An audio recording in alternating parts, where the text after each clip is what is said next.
Hello everyone, welcome back to my YouTube channel VK centre. हमारे YouTube channel में आप सबका बहुत बहुत स्वागत है। कैसे हैं आप सब? उम्मीद करते हैं आप सब बहुत अच्छे होंगे। और आज की वीडियो में हम लोग मैथ से प्रश्नों को सॉल्व करेंगे। आज का हम लोग का टॉपिक होगा लाभ और हानि, जिसको इंग्लिश में प्रॉफिट एंड लॉस बोलते हैं। तो आप हमारी वीडियो को पूरा देखिएगा। आज के इस वीडियो में प्रश्नों का जो लेवल होगा वह कंपटीशन में पूछे जाने वाले प्रश्नों का होगा। तो आइए आज हम लोग वीडियो में लाभ एंड हानि के प्रश्नों को सॉल्व करेंगे। आप लोग वीडियो को पूरा देखिएगा। वीडियो पसंद आता है तो चैनल को सब्सक्राइब करिएगा, वीडियो को लाइक और कमेंट अवश्य करिएगा। हम लोग देखते हैं आज के प्रश्न को। आज का पहला प्रश्न है, एक कैलकुलेटर को 200 रुपये में खरीद कर उसे 160 रुपये में बेच दिया गया। विक्रेता को कितने रुपए की हानि हुई? उसका प्रतिशत हानि कितना होगा? तो इसमें दो प्रश्न बन रहे हैं। एक कोई खरीदार है, उसने कैलकुलेटर को 200 रुपये में ख़रीदा और उसे 160 रुपये में बेच दिया। तो यहाँ पे जो क्रय मूल्य होगा वह 200 रुपया होगा। यानी जिस मूल्य पे हम लोग कोई वस्तु खरीदते हैं उसको क्रय मूल्य कहते हैं, और जिस मूल्य पे वस्तुओं को बेचा जाता है तो उस मूल्य को विक्रय मूल्य कहते हैं। तो यह जो प्रश्न है इसमें क्रय मूल्य 200 है और विक्रय मूल्य कितना है? तो 160 है। तो विक्रेता ने क्या किया है कि कैलकुलेटर को 200 रुपये में ख़रीदा है और 160 रुपये में बेच दिया है। तो यहाँ सवाल को देखते ही पता चल रहा है कि अधिक पैसे में ख़रीदा गया है और कम पैसे में बेचा गया है। तो इस प्रश्न में क्या होगा? तो इस प्रश्न में हानि होगा, यानी कि ज़्यादा रुपए में खरीद के कम रुपए में बेचा गया है। तो इस प्रश्न में हानि हुआ है। तो यह पहला इसका जो प्रश्न है वो कह रहा है कि विक्रेता को कितने रुपए की हानि हुई। तो इस प्रश्न में हानि बताना है। उसके बाद इसका दूसरा पार्ट है, उसका प्रतिशत हानि कितना हुआ। तो प्रतिशत हानि भी बताना है और कितने रुपए की हानि हुई ये भी बताना है। तो हम लोग जानते हैं कि जब अधिक मूल्य में खरीदते हैं और कम मूल्य में बेचते हैं तो वहाँ पे हानि होता है। तो हानि के लिए सूत्र होता है क्या? यानी कि जब हानि हो जाएगा तो वहाँ पे क्या करेंगे, क्रय मूल्य में से विक्रय मूल्य को घटा देंगे, तो जितना आएगा वो उसका हानि हो जाएगा। लेकिन प्रतिशत निकालने के लिए हम लोग उसको अगले सूत्र से हम लोग उसको सॉल्व करेंगे। तो हम लोग पहले हानि पता करेंगे। तो इसके लिए सूत्र है हानि बराबर क्रय मूल्य माइनस विक्रय मूल्य। तो इस प्रश्न में क्रय मूल्य कितना है? तो यहाँ पे क्रय मूल्य जो है वह 200 रुपये है और विक्रय मूल्य जो है वह 160 रुपये है। तो यहाँ हम क्रय मूल्य लिखेंगे 200 रुपये और उसमें से 160 रुपये को क्या करेंगे, माइनस कर देंगे। तो हम लोग इसको जब घटाएंगे तो यहाँ जीरो में से जीरो निकल जाएगा, कुछ नहीं बचेगा। फिर जीरो में से 6 नहीं जाएगा तो वहाँ से ले लेंगे और यहाँ पे 10 हो जाएगा। 10 में से 6 जाएगा तो 4 बच जाएगा और यहाँ 2 है, 1 निकल गया तो, और 1 में से 1 निकल गया तो यहाँ 0 हो गया। तो इसका आंसर जो होगा 200 में से 160 को जब घटाएंगे तो 40 होगा। तो यह 40 क्या है? तो यह 40 रुपया हानि है। यानी कि यह जो 40 है तो ये 40 रुपया क्या हो जाएगा, हानि हो जाएगा।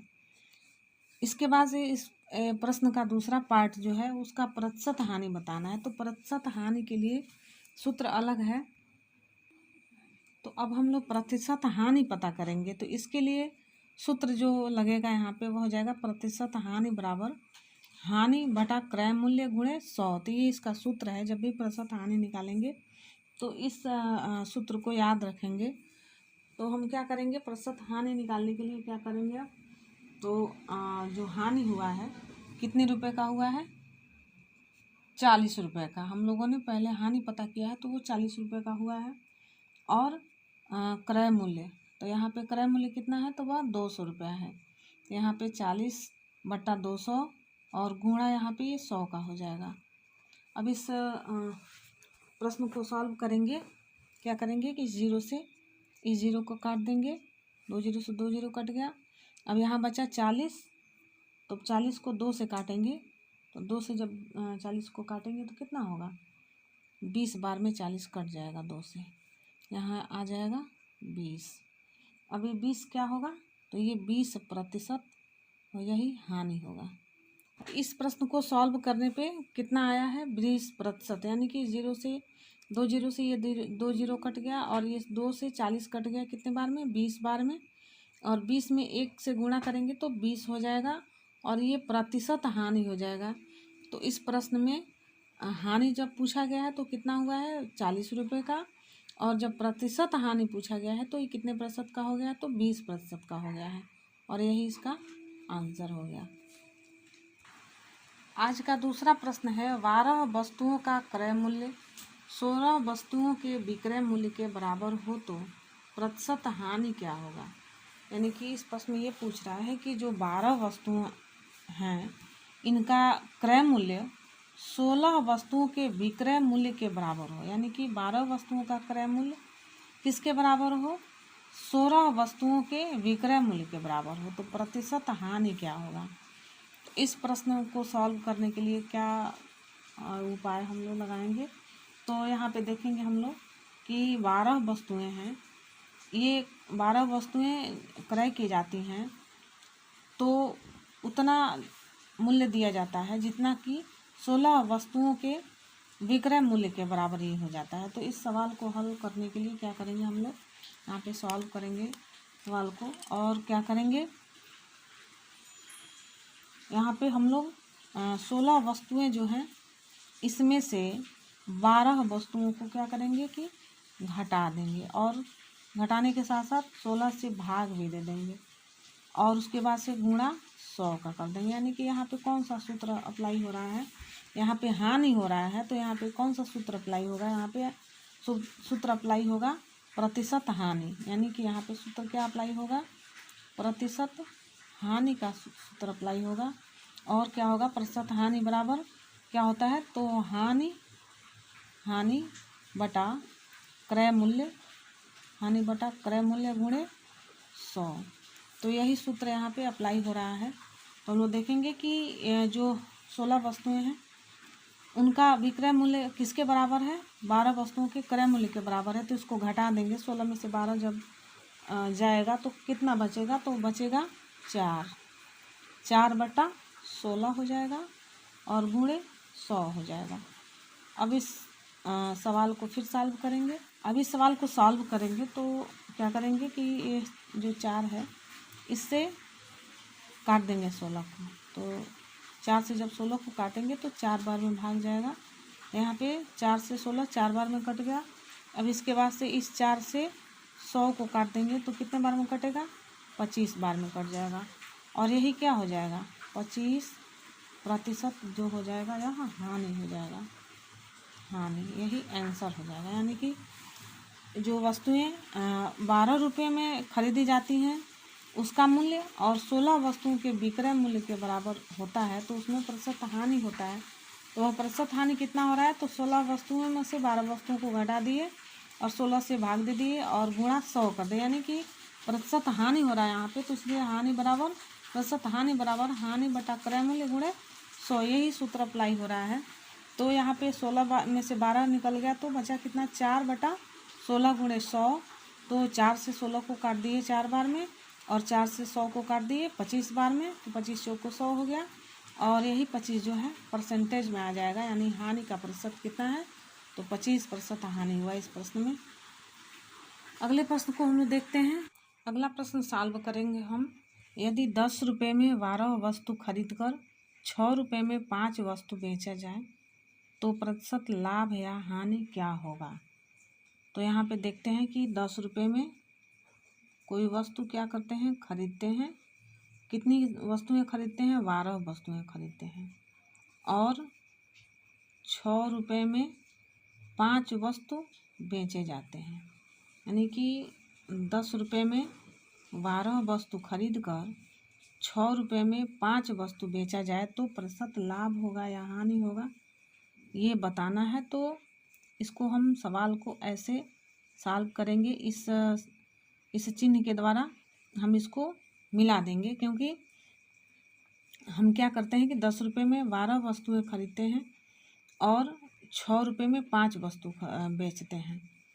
तो यहाँ पे ये हम खरीदते कितने हैं 10 रुपये में, और यहाँ बेचते हैं कितने 5 वस्तुएं, और 12 वस्तु खरीदते हैं और बेचते हैं कितने में 6 रुपये। तो यहाँ पे इस सवाल को इस तरह से हम लोग सॉल्व करेंगे।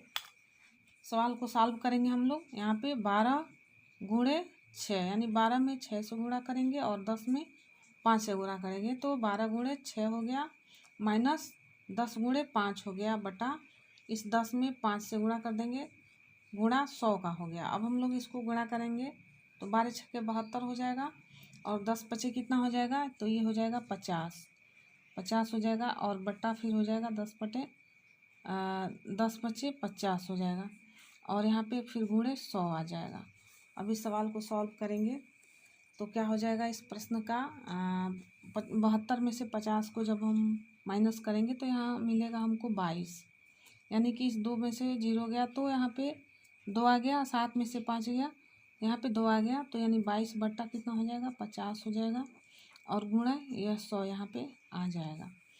अब इस सॉल्व करेंगे इसको तो यहाँ 50 से काट देंगे 100 को, तो 50 सेकंड 50 और 50 दूना 100 हो जाएगा।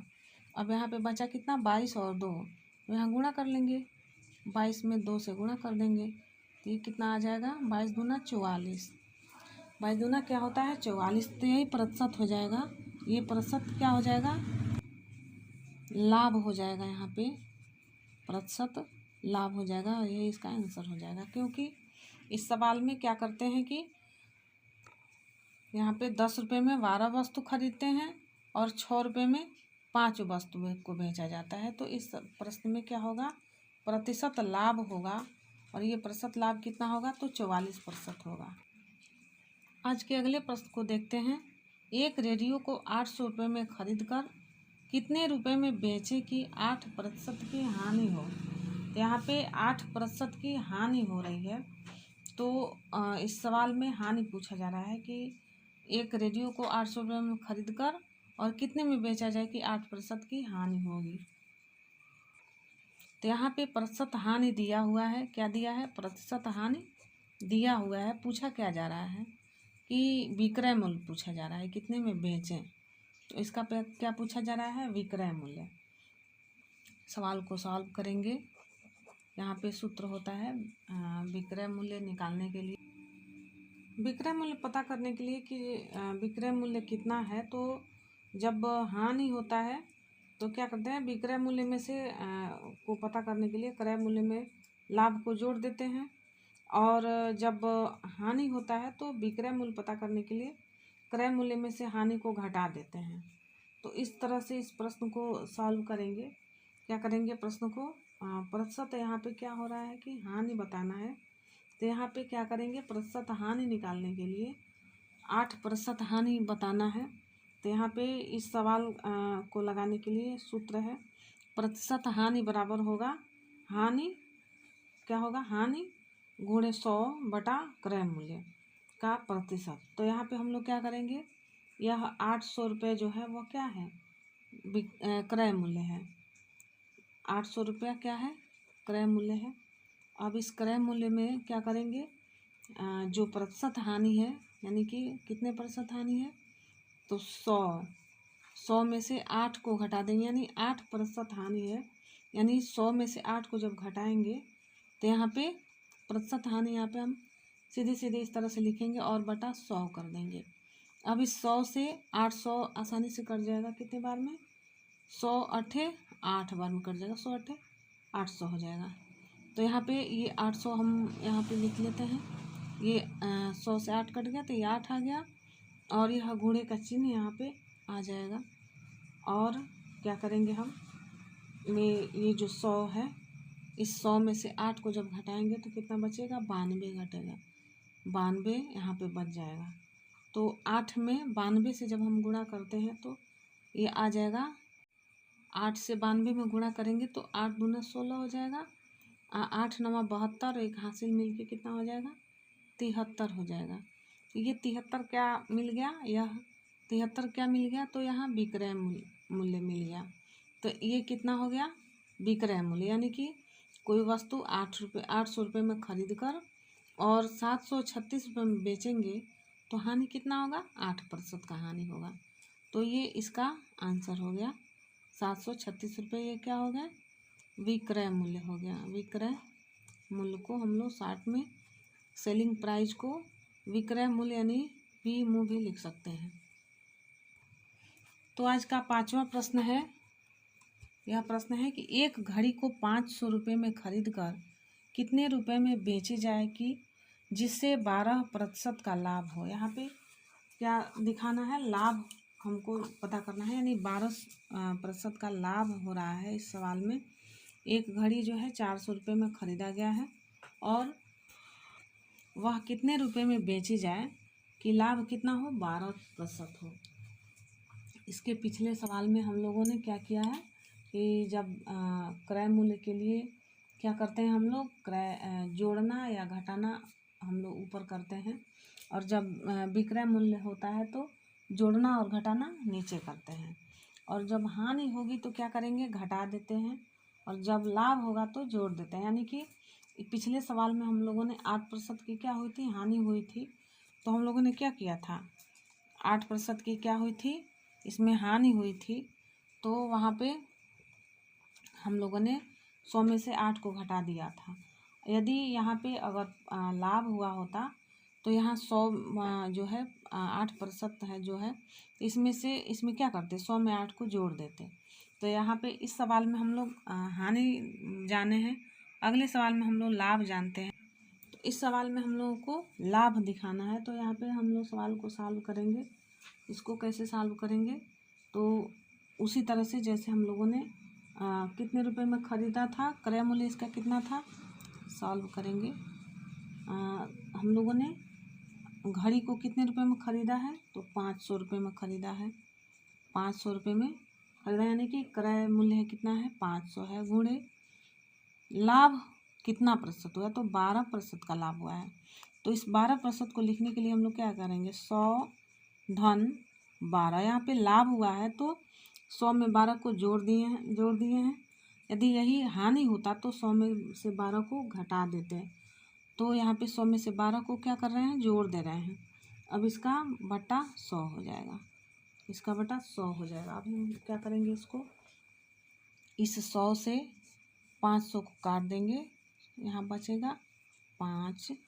अब क्या करेंगे हम लोग, यहाँ 5 आ जाएगा, 5, ये 5 आ गया और गुणे हो जाएगा। अब ये 100 में 12 जुड़ जाएगा तो कितना हो जाएगा, 112 हो जाएगा। अब 112 में 5 से गुणा करेंगे तो 5 दूना क्या हो जाएगा, 10 हो जाएगा, और 5 एकम 5 और एक यहाँ पे 6 हो जाएगा, और 5 एकम 5 हो जाएगा। यह हो गया 560। ये क्या हो गया, ये हो गया विक्रय मूल्य, सेलिंग प्राइस, विक्रय मूल्य हो गया। इसको हम लोग सेलिंग प्राइस SP या विक्रय मूल्य। तो हम लोगों ने सवाल में क्या देखा कि ये घड़ी को 500 रुपये में ख़रीद कर और कितने में बेचा कि 12% का लाभ हुआ। तो घड़ी को 500 रुपये में ख़रीदा और 12% का लाभ हुआ, तो 100 धन 12 बटा 100। अब इसको हम काट दिए, 100 से 500 तो 5 बार में कट गया डायरेक्ट। अब 5 यहाँ आ गया, गुणा हो गया, और 100 में 12 को जोड़ दिए तो 112 हो गया। अब 100 में 112 से जब गुणा करते हैं तो आ जाएगा कितना, 560। यही क्या होगा, विक्रय मूल्य हो जाएगा। इसको सेलिंग प्राइस भी कहेंगे और यही इस प्रश्न का आंसर भी हो जाएगा। तो आज हम लोगों ने 5 प्रश्नों को सॉल्व किया। मिलते हैं हम लोग अगली वीडियो में, तब तक के लिए वीडियो को देखते रहिए। Thanks for watching this video. जय हिंद, वंदे मातरम।